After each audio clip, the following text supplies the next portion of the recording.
Meryl Streep tells this story about Mike Nichols on directing, where Mike Nichols was on set and he said, directing is a little bit like making love. And Meryl Streep was like, oh, gross, I don't know where you're going. And he said, you don't get to see how anyone else does it.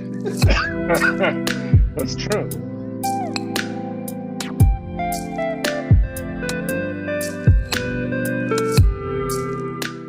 Hi, everyone, and welcome to The Process. My name is Lin-Manuel Miranda, and I'm here today with editors Myron, Kerstein, and Andrew Weisblum to discuss the work we did together on Netflix's Tick, Tick, Boom.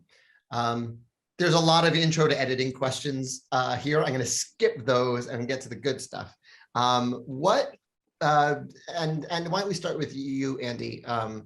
Which project or projects would you consider your big break in editing, looking back and establishing yourself as an editor? And then next to you, Myron. Well, it's probably a ripple effect of a couple different projects. I met Darren Aronofsky on The Fountain as a visual effects editor and became a very close collaborator with him on that for over a year. I took an interview with Zoe Cassavetes, who was making a low-budget film, and nobody would hire me on any low-budget films to cut. I was kind of stuck in this assistant vacuum. And I got up the nerve to ask Darren if he would recommend me, because I knew that would push me over the hump, and he did. And I think in one way or another, he started to think about me as an editor because I did that. And it was on his next film that he invited me to cut The Wrestler for him. Myron, what about you? Is it Camp? Are other movies starring Robin DeJesus? It was a combination between Raising Victor Vargas, Camp, and then Garden State. I think that really those three films each led to each other and built sort of my process. It really started to establish me as this indie editor, voice in New York, and that led me to LA and studio films and more music-driven films. And to you eventually, to John Chu, and then you. So I'm curious, what do you, in your process, do you feel like is idiosyncratic to you, and that you kind of just started to hone? That's not something you learned, but something that you find yourself doing.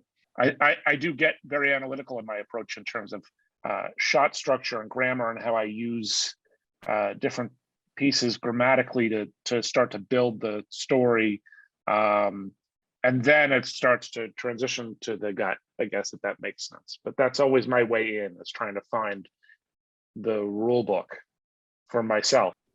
For me, it's all heart. I literally, when I watch the dailies, if there's goosebumps in the back of my neck, or I start to cry or laugh, those are the things that I start to build the kernels of a performance. And then I build out there. I almost don't even care about the scene I'm cutting. It's just based on emotion. And I guess it's a little bit more of that gut that Andy was talking about. But then I like to experiment and just kind of take a sledgehammer to things and just say, okay, I found all these pieces. Now let's start breaking it apart and putting it back together again. And I like some of the filmmakers that I admired in college and in New York were very experimental, like Todd Haynes, who I worked with, and Gus Van Sant. So I was like, I want to make those films too. They're singing happy birthday. I just wish it all were a dream. It feels much more like doomsday. 30-90 seems like I'm in for a twister. I don't see a rainbow, do you? Turn 30 in the 90s. Into my hands now, the ball is passed. I want the spoils, but not too fast. The world is calling. It's now or never land. Why can't I stay a child forever? And 39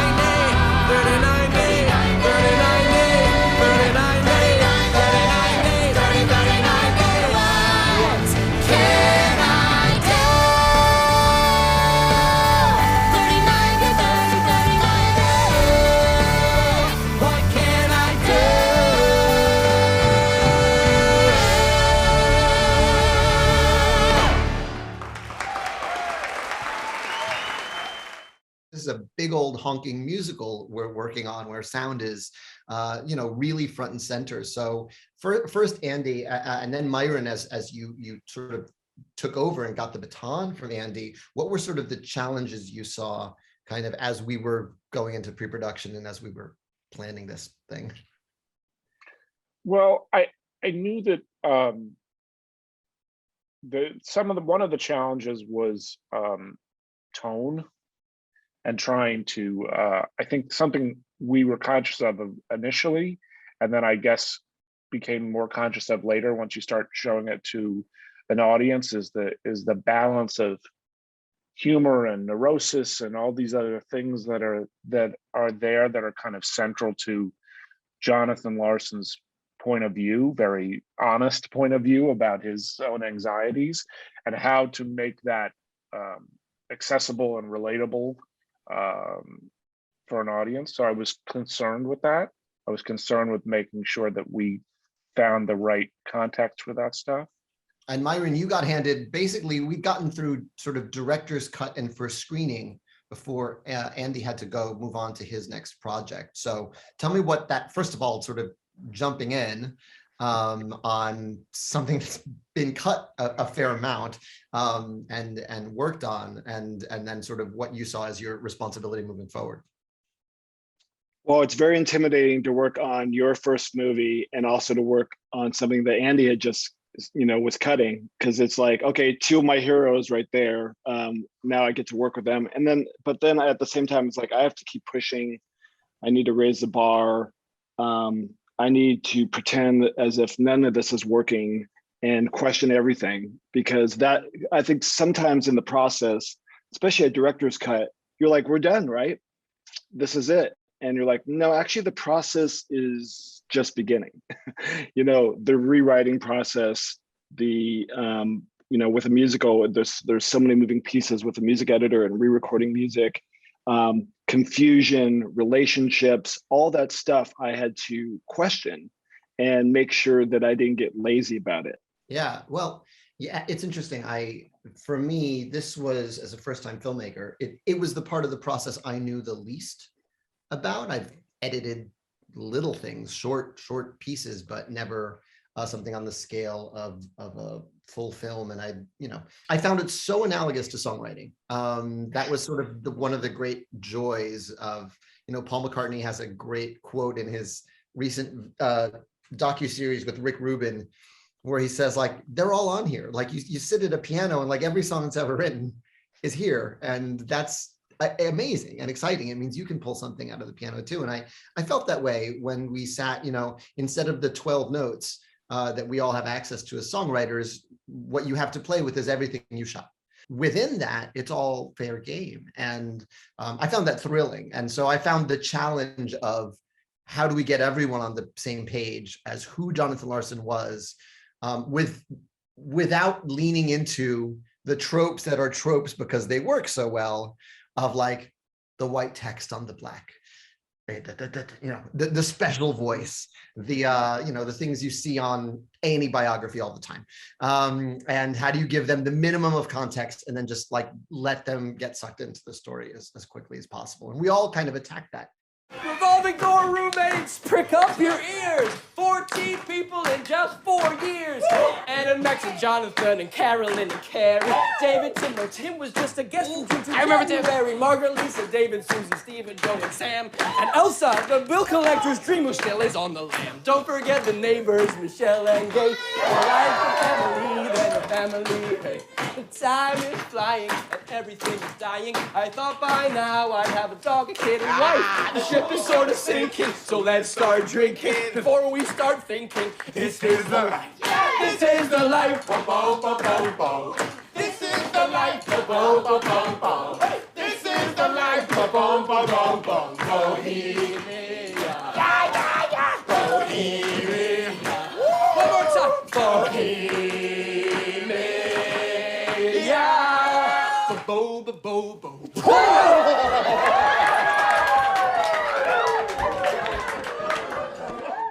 Can I ask another question that's somewhat related to this, which is, I think both of you guys did a really great job of including the assistants and associate editors in the process, and giving them at bats. I'm sure that comes from being assistants and associates at one time or another. Just talk a little bit about the mentorship of that, because that was always really exciting when you would say, you know, Kat went and worked on this and brought this in, and we're going to take a look at it, and talk a little bit about that. Well, the film only benefits from those different perspectives. And it's always better to have a team of people who feel invested in the process. And the way for them to be invested in the process is to give them some creative outlet in it, I find. I mean, you have nothing to lose. So there's no reason to feel proprietary about that, because ultimately we're going to make the decisions that are, you know, guided by your vision or whatever else is going on. There's no wrong answer. You know, I think it's up to us to sort of pass the baton to them. So we can't do that if we're not including them in the process. And, you know, if there's a kernel of an idea that someone says, or they show us something and that makes the film better, like that's the best right there.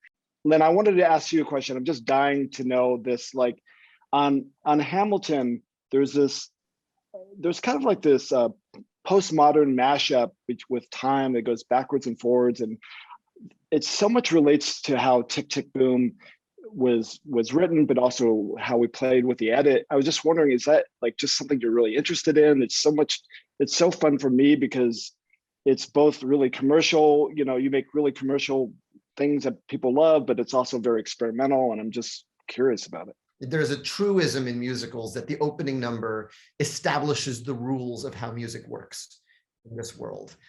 It's unsatisfying if in one musical number, they're kind of singing speech, and another, you know, everything stops, and, you know, you just don't know, you don't have your bearings. But something we learned on Hamilton was that if you do that establishing really well, and you establish the rules, then every number is an opportunity to interrogate and renegotiate those rules. So, you know, with our opening number of Hamilton, they're telling us the story of Hamilton, but they haven't specified who they are yet. They're all wearing the same color, and it's very Attend the Tale of Sweeney Todd. And then it isn't until the last 32 bars of the song where they put on their jackets and go, and I'm Burr, and I'm Eliza, and they specify, and we're playing our parts, and let's go. And then we can kind of go anywhere from that, because we've established that whoever's closest to the story can tell the story. And then in Helpless, we establish, and Satisfied, we reserve the right to rewind if we need to. And so I sort of, you know, we're very deliberate in our opening number in Tick, Tick, Boom. Here is the frame. Here is a singer and a band singing us a song. But every time we cut back into his point of view, it gets a little more musical. It's establishing scene, musical version with those same characters. Establishing scene with Susan, now everyone at the Strand is singing. And then by the end, they're singing and dancing in the moon dance. That's important. Rules are important. Well, as a way to, like, even if you're experimenting and play around, that you kind of keep your thread. Were there other rules that you had that we never talked about on this movie? Well, you both know how many biopic rules I wanted to avoid. Sure, right? Avoiding the cliches, but as tropes. Yeah. There were just tropes. I said my nightmare is if this ends with like white text on black. They went on to da da da da da da da. Right. But that being said, we also learned why that's so effective, because when an audience goes, oh my God, that really happened, it bumps up everything, their estimation of everything that's going on. And so with us, you know, one of the, I think all of us sort of faced was, how do we get everyone in the audience on the exact same page? The people who knew about Jonathan Larson and want to know more, the people who are going into this totally cold.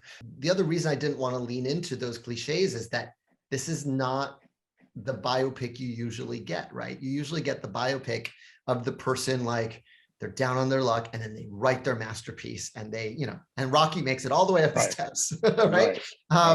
And this is not that story. The story ends before Jonathan's most famous work is even begun. And so, the interesting sort of last step we found, and Myron, you found it just kind of messing around. I remember someone saying, I wish I could see him writing Rent. And like, yes, I want you to leave with that feeling, but that's not what the movie's about. And it's very consciously not what the movie's about. The movie is about how does he get back up and start again. And we found, we finally started combing through and finding all these other shots of John writing that we hadn't used. And if you thread those throughout that last song, you just get this feeling of he got back up. He got back up and he kept going, and without him